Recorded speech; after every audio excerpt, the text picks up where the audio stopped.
आप हमारे बीच में आज आए हैं, मौत जिंदगी और मौत के बीच में खेलते हुए हमारे बीच में आए हैं। जो भारत आदिवासी पार्टी के रजिस्ट्रेशन में कुछ कागजों की कमी थी वो पूरी करने के लिए दिल्ली गए हुए थे और वहां पर इनके बीच में जयपुर में हादसा हुआ। वो हमारे बीच में वो शख्स है कांतिभाई रोत, आदिवासी कांतिभाई रोत हमारे बीच में बात रखेंगे। उनको जोरदार ताली के साथ स्वागत करो दोस्तों।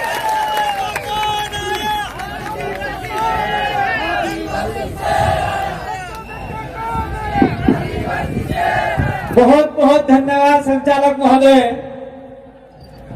थोड़ा सा मैं बोलूंगा तो तुतलाहट होगी, क्योंकि मैं अभी पूरी तरीके से ठीक नहीं हुआ हूं।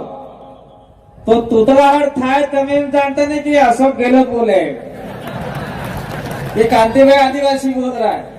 और हमारा एक नेता डूंगरपुर के भी तुतलाहट बोलते, वो भी मत समझना ये नेता है लंबा चौड़ाई। तो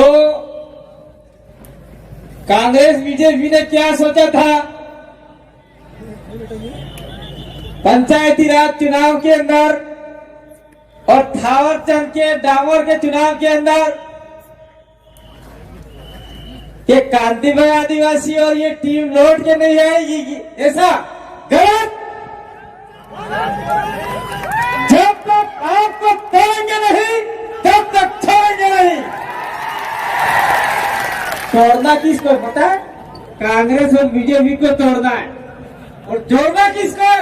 जो लोग कांग्रेस और बीजेपी में जा रहे हैं, अपने घर को तोड़ रहे हैं, उनको अपने साथ में जोड़ना है। क्या आप लोग जोड़ने का काम करोगे? बहुत बहुत धन्यवाद। एक दूसरी बात और कहना चाहता हूं, मैं सभी जगह कहता हूं, दुश्मन लोग काटते क्रियाओं में कहते थे एक तो जातु रही। मेरे भाई के लिए जगदीश के लिए बोलते थे एक तो जातु रही ने एक ठहाका करे ऐसा बोलते थे। लेकिन मैं आपकी दुआओं का, आपने भी दुआ की कांतिभाई जिंदा रहना चाहिए, बिल प्रदेश के लिए, हमारे लिए, हमारी आवाज के लिए जिंदा रहना चाहिए। तो आपने दुआ की, मैं आपका नमन करना चाहता हूँ। मैं जिंदा हूँ और आपके अंतिम कतरे के लिए लड़ाई लड़ूंगा, चाहे मुझे मौत भी आ जाए, पुलिस की गोलियों से मुझे खून की दे दिया जाए, लेकिन आपकी आवाज बन के हम लोग आगे तक की लड़ाई लड़ेंगे। इसलिए आपको घबराना नहीं है। इसलिए मैं हर कार्यक्रम में कहता हूँ टाइगर अभी जिंदा है, टाइगर अभी जिंदा है। अपने सीतरू जीतू है, ये सीतरू ने है, पर फिर भी मैं उनको डराने के लिए कहता हूँ। मैं धन्यवाद देना चाहता हूँ। मैं कहता हूँ कि ये जो कार्यक्रम हुआ, भैया मेरे 7 मिनट है लेकिन 10 मिनट करना, ठीक है? ये जो कार्यक्रम हुआ उसके लिए ये मीठे मीठ में हमारे हेमाराम जी बैठे हुए, क्या कांतिभाई अरे हम कल कैसे आवे, ये टोल नाके वाले पैसे मांगेंगे। मैंने कहा जब जब बिल प्रदेश की धरती पे आए हो, वीडियो मैंने जारी किया है, आपसे कोई टोल नहीं लेगा। मैंने वीडियो जारी करके फेंक दिया। और मैं कहना चाहता हूँ जिस जिस इलाके से आप लोग निकल के आए हो वहां पे 1 भी रुपया नहीं लिया। ये ताकत है हमारी। मेरा बोला कि कोई लेटर नहीं निकलेगा, हमारी आवाज ही हमारा आदेश है, हमारा ऑर्डर है। तो हमारी आवाज को भी आदेश ऑर्डर मान लिया जाता है। साथियों अब आते हैं अपन मेन बात पर।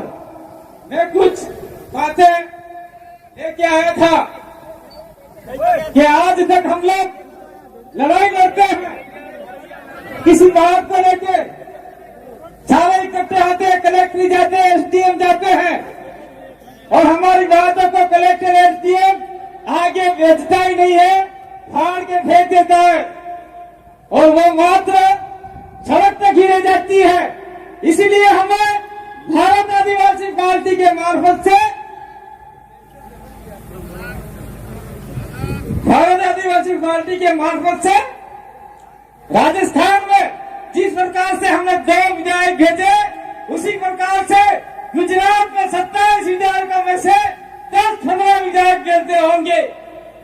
गुजरात में 27 विधायक अपने लिए रिजर्व है आदिवासियों के लिए। 27 विधायक में से 10 तो कम से कम वोट भेजते होंगे। मध्य प्रदेश में ऊपर लोग बैठे हुए 46 विधायक रिजर्व है आदिवासियों के लिए। वो जो गए हैं वो सारे गुलाम है, अपने लिए कोई नहीं बोलता। राजस्थान में 28 विधायक रिजर्व है, जिसमें मात्र 2 विधायक बोले आदिवासियों के लिए, बाकी सब बोले बोले हैं और गुलाम विधायक है। इसलिए हमें भारत आदिवासी पार्टी से अधिकतम विधायक भोपाल में भेजने होंगे, जयपुर में भेजने होंगे आपके और गांधीनगर भेजने होंगे। इसलिए भारत आदिवासी पार्टी को हम लोग लेके आए हैं। दूसरा है जल, जंगल, जमीन और खनिज तमा गेल मोरे काकरा बाटा है हेता बाटा तो पहला खुद ने नहीं किया। वो सफेद पत्थरों का मार्बल बनता है, टाइल से बनती है, वो करोड़ रुपये में जाता है, तब जहाँ काकरा बाटा होना काम नो। वो सफेद पत्थर बहुत कीमती है, इस पत्थर को बचाना है। और इस पत्थर से आग का उत्थान पहली बार हुआ था, इसलिए सफेद पत्थर को अपन पूजा पद्धति में भी लेते। इसलिए खनिज को भी हमको बचाना है। खनिज नहीं बचाओगे तो बहुत बड़ा नुकसान हो जाएगा। और गिर प्रदेश की लड़ाई न तो कांग्रेस लड़ी है, न बीजेपी लड़ी है, न कोई आने वाली पार्टी लड़ेगी, हम ही लड़ेंगे। और आने वाले समय में 2023 के बाद में 24 में भी हमारा परचम दिल्ली तक लहराएगा। और हम लोग गिर प्रदेश की लड़ाई के लिए कंधे से कंधा मिलाकर भारत आदिवासी पार्टी भी गिर प्रदेश के लिए काम करेगी। क्या आप सभी लोग गिर प्रदेश का साथ देंगे? साथ कैसे देंगे? भारत आदिवासी पार्टी को मजबूत करेंगे तो ही आगे बढ़ पाएंगे। राजस्थान की राजनीति में 2023 की लड़ाई में 27 सीटों में से हम लोग उधर मीणा वाली छोड़ दें, क्योंकि कुछ हमारे मीणा भाई भी बैठे हुए, क्योंकि कुछ मीणा लोग हैं मीन भगवान को मानते हैं। मैं आप लोग नाराज मत होना। मीन भगवान किसका अवतार है? कोई मीणा हमको बताए। मीन भगवान 10वां अवतार माना गया है हिंदू धर्म के अनुसार। तो आप तो धर्म में डूबे हुए हो, आदिवासी को बचाने का काम नहीं कर रहे हो। तो उस इलाके में मुझे नहीं लगता कि धीरे धीरे हम लोग आगे बढ़ेंगे, क्योंकि ऐसे वक्ता हमारे साथ में डॉक्टर जितेंद्र मीणा जैसे और मेहर जैसे लोग हमारे साथ में आए हुए हैं। तो ये लोग वहां पर भी अलग जगाएंगे। और 8 सीटें हैं, उन 8 सीटों में हम लोग 23 के बाद में फिर से लहराएंगे। ये बात हम लोग कहना चाहते हैं। तो अगर मान लीजिए 17 में से हम लोग कुछ सीटें और भी हैं तो प्रभावित होती है 25 सीटें, 25 में से हम लोग लड़ाते हैं, 15-16 सीट जीत जाते हैं, तो मुख्यमंत्री तो छोड़ दीजिए, लेकिन मुख्यमंत्री कौन बनेगा वो डिसाइड करने का पावर आदिवासियों के हाथ में होगा। ये हाथ में रहना चाहते नहीं चाहते आप लोग। अशोक गहलोत बनेगा, अशोक गहलोत उठ बैठ, ये ताकत आपके पास में होगी।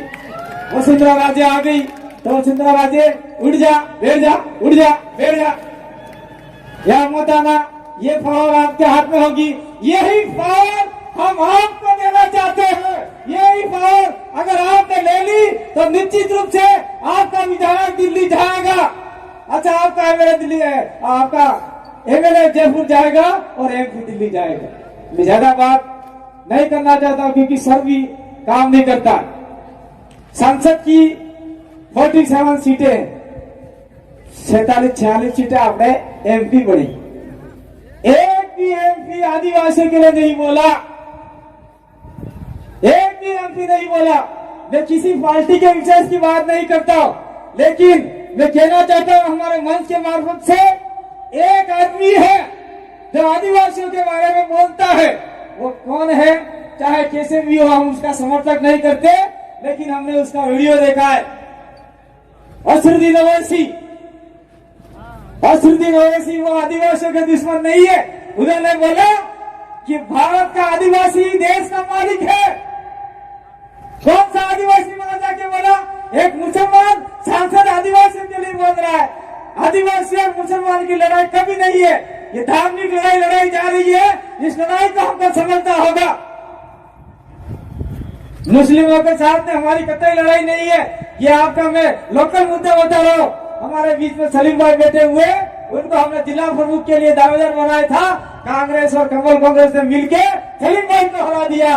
तो ये कितनी बड़ी मूर्खता है हम लोगों की। और हमारे लोग आज भी कांग्रेस बीजेपी कर रहे हैं। कांग्रेस बीजेपी छोड़ेंगे नहीं तो आने वाले समय में हमारे बच्चे कटोरा लेके भीख मांगेंगे भाई। तो ये भीख नहीं मंगवानी है, हमको हमारे समाज को मजबूत करना है। और दूसरी बात मैं इस मंच के मार्फत से कहना चाहता हूँ कि भारत आदिवासी पार्टी व्यक्ति विशेष, धर्म विशेष, जाति विशेष की नहीं, ये लोकतंत्र तरीके से बनी हुई है। उसके अंदर एसटी भी आ सकता है, एससी भी आ सकता है, ओबीसी भी आ सकता है, और माइनॉरिटी तो सारे के सारे बैठे हुए यहाँ पे। फरजाना जी ने अभी माला पहनाई, फरजाना जी का स्पीच था लेकिन लेट आए। तो ये सारे लोग, जो भी मैं कहना चाहता हूँ, जो लड़ाई लड़ाना चाहते हैं बांसवाड़ा में, जो आपके मुसलमान है, जो इस इलाके में आपके बिल प्रदेश में जितने मुसलमान है, अगर आदिवासी के साथ में कंधे से कंधा मिलाकर चलोगे तो निश्चित रूप से आपके साथ में कोई अत्याचार सोचना चाहता ही होगा। ये हम लोग यहाँ से वादा करना चाहते हैं। एसी को भी कहना चाहते हैं कि आपको गोलियों से उजाड़ा जाता है, मटके से पानी पीते हैं तो आप लोगों को मारा जाता है। निश्चित रूप से आप लोग हमारे साथ में रहोगे तो आप लोगों को भी हम लोग शोषण अत्याचार से मुक्त कराएंगे, आजादी दिलाएंगे। और ओबीसी को क्या आरक्षण है इस इलाके में? मैं ओबीसी के लिए कहना चाहता हूँ, आप लोगों की वजह से ही सब नुकसान हो रहा है। इस इलाके में ओबीसी को कोई प्रावधान नहीं है। अगर आप लोग हमारे साथ में कंधे से कंधा मिला के चले तो संविधान के अंदर जितना भी राइट्स दे रखा है उसको हम लोग इम्प्लीमेंट कराने का काम करेंगे। हमारे एकमात्र विधायक राजकुमार रोज जी ने ओबीसी के लिए बोला, ओबीसी अन्य पिछड़ा वर्ग के लिए। और मैं अंत में ज्यादा समय नहीं लूंगा क्योंकि आपड़ा तफरीदार के मन को तो बफाई जीव लागे, तो बेचार वक्ता बीजा है बोला वाला, सबकी बात सुन के जाना और कसम खा के जाना। जितने भी लोग आए हैं अपने पूर्वजों की कसम खा के जाना, अपने मतरों ने कसम खाई जा दो, जरा मानो कसम खाई जा दो। आज तक की मार घेर माते कांग्रेस बीजेपी नो झंडा नहीं लगे, लगा कसम खा। हाथ उठा कर हाथ फैलाने करता वाला ओढ़े फैला हुआ। कांग्रेस बीजेपी का झंडा मेरे घर में नहीं होना चाहिए। ये कसम आप लोगों ने खाई है और ये कसम खाने के बाद में अगर आपने लगाया तो तुम्हें जाना हो थवानु भाई। और मैं कहना चाहता हूँ, मैं सभी जगह प्रचार में आया कि नहीं आया, क्योंकि चुनाव बहुत नजदीक आ गए हैं। सभी जगह प्रचार में आए कि नहीं आए, मैं कहना चाहता हूँ, पहली बात तो कांग्रेस बीजेपी को अपने गांव में घुसते ही मत दो। और घुस जाते हैं तो दो जेब में झंडे रखा करो, एक कांग्रेस का एक बीजेपी का।